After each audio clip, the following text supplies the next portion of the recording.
Kasako Media, tunaangazia maisha, tunaandika kesho.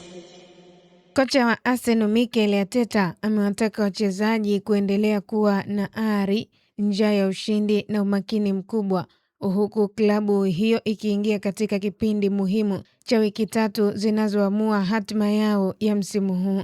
Arsenal ipo kwenye nafasi nzuri ya kutoa ubingwa wa kwanza wa Premier League tangu mwaka 2004 pamoja na kufika fainali ya kwanza ya UEFA Champions League, wakiwa na matumaini ya kutoa taji lao la kwanza kabisa la Ulaya. Arsenal ilifanikiwa kufuzu kwenda fainali ya ligi ya mabingwa Ulaya baada ya kuiondoa Atletico Madrid katika mchezo wa nusu fainali uliochezwa Jumanne iliyopita. Mbali na mafanikio hayo barani Ulaya, timu hiyo pia inaongoza msimamo wa Premier League kwa tofauti ya pointi 5 dhidi ya Manchester City, huku City ikiwa bado na mchezo mmoja mkononi. Akizungumza kuelekea katika mchezo wa ligi dhidi ya West Ham United utakaochezwa weekend hii, Arteta amesema wachezaji wake wanapaswa kubaki kwenye wakati wa sasa na kutokubebwa na hisia za mafanikio ya karibuni. Kocha huyo amesisitiza kuwa kila hatua wanayopiga sasa ni muhimu,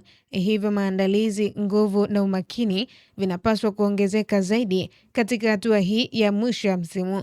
Licha ya kuwa na fainali ya ligi ya mabingwa dhidi ya mabingwa watetezi Paris Saint-Germain tarehe 30 mwezi Mei, Arteta amesema akili zote kwa sasa zimeelekezwa kwenye mchezo dhidi ya West Ham. Alieleza kuwa mara tu baada ya ushindi dhidi ya Atletico alianza kufikiria jinsi ya kujiandaa na timu yake kimwili, kiakili na kiufundi kwa ajili ya kupata ushindi mwingine muhimu.